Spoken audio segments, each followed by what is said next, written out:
Hey guys, it's Bobby Legs, and welcome to another episode of Bobby Legs Loves Watches. And today I will be reviewing the Spinnaker Fleuss Chronograph.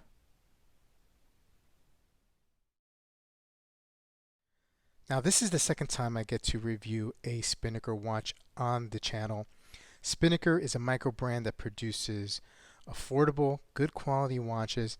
Now, look, they do take some cues from the greats. There's no doubt about that. And some watches in their lineup, more so than others, it's more obvious. But nevertheless, they produce a decent watch. So before I continue with the review, please remember to like and subscribe and click that bell icon to get notifications every time I upload new videos. I love making these videos, and I hope you guys like them too. And please also follow me on Instagram. So let's get on with the specs. We have a 43 millimeter case diameter, a 13 millimeter case thickness with a flat sapphire crystal that's AR coated, a 51 millimeter lug to lug, which normally on my 6 3/4 inch wrist, I would say 51 is pushing the envelope, but these lugs turn aggressively downward, so it's not so bad. And I'll give you guys a wrist shot a little later on. 22 millimeter lug width, and we have this strap here that has a leather top, and it's stitched into this silicone strap. I'm not really sure if this is real leather or not. I don't think it is. I could be wrong, but this silicone strap is very well done. You do have these quick release spring bars, which are very nice silicone keepers, and the buckle here signed with the Spinnaker. Now we're back here. Let's talk about the case back. It is a solid case back, screw down case back. You do have the Spinnaker etched in here with some little design, and you know, the typical wording around here: stainless steel, water resistance to 150 meters, sapphire crystal, and you do have the Japanese meca quartz movement here, which powers this chronograph. And so let's touch on that as we at this point. So we can press down the top pusher, and of course you have the chronograph second hand moving.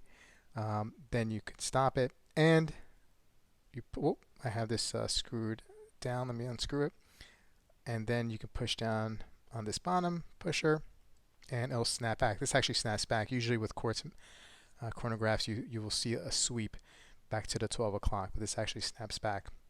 Now, talking about screw downs, this does have a screw down crown. You do want to screw these down to get that water resistance. I don't want to do that yet because I do want to show you the date window. The date window, it's actually a double window, which is actually pretty neat at the 12 o'clock position, which is a little bit different. You can unscrew this and you can change the date right there. And then the last position, you can change the time. And the seconds hand does hack. So let's screw that back down. Stop the chronograph, snap it back, screw these down, and then you'll have your 150 meter water resistance there. At the 6 o'clock position, you do have a running seconds hand. At the 9 o'clock position, you do have a 60-minute counter. And at the 3 o'clock position, you do have a 24-hour counter. Now this bezel is a little stiff here, a little hard to turn. I'm not sure if this is typical or a quality control thing, or maybe this watch has been on tour and it's not a daily wear, so hopefully in time that would change and that would be a little bit smoother. The bezel insert is an acrylic insert here, and it reminds me of some of these sapphire inserts that you'll see. Obviously this is not sapphire, but it feels nice and smooth as opposed to being flat like an aluminum bezel insert or a stainless steel bezel insert. There is superluminova on the hands and the hour markers and these minute markers on the bezel. The bezel insert, speaking of what I mentioned earlier about design cues, very 50 fathoms like. So Spinnaker is known to definitely give some homage to the greats of the past. Let's jump into this dial. It's very busy, but I don't think in a bad way. I mean, you have this yellow color in the hands and the hour markers. It's not really a patina. It just looks like some sort of like maybe like a mustard yellow, but not so. I mean, I don't mean that as a negative. I think it looks really good with this combination of the red chrono hand and the seconds hand here. You do have the yellow hands on the 2 registers at the 9 and the 3 o'clock position. And this dial is I think it's like, it looks like brownish, but it has like this texture, this dimpled textured effect, like a rocky, like a pebble, like, you know, you see those pebble straps. That's what it kind of reminds me of. And you have your 2, 4, 8, and 10 o'clock hour markers, and in between you have the 25 and the 35 minute, 55 and 5 minute on top as well here. So, you know, very, very busy, but not so bad. Not, you know, to me it doesn't really bother me as much. I kind of dig the look of this. I do like these colors. So I'm going to put this on wrist so I could give you guys a nice little wrist shot. And the strap is super, super comfortable. And there you go on my wrist. Now, like I said, the 51 millimeter lug to lug is usually a deal breaker for me, but not so much here. I don't really have a problem with it. This watch is not as heavy as you would think it is, you know, because of the quartz movement. Of course, it's a lot lighter. But sorry about the glare there. But it fits really, really well. Let me take this back off strap. You know, I would like to see them.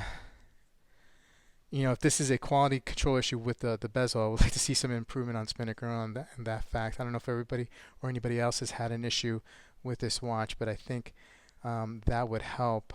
The grip here, the knurl, this coin edge is very, very thin. So if you do have a gummy or hard turning bezel, you're not going to get too much traction here. I mean, my thumbs are kind of like covering or grazing more of the case than it is actually the bezel. So it's almost better to turn it up here from the 12.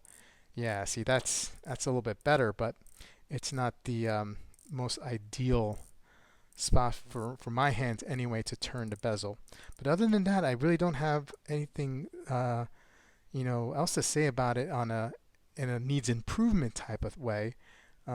It is what it is. This watch retails for $260, so I can't be too hard on it. But other than that, it's a good looking watch. Anyway, guys, let me know what you think in the comments, and I will see you in the next video.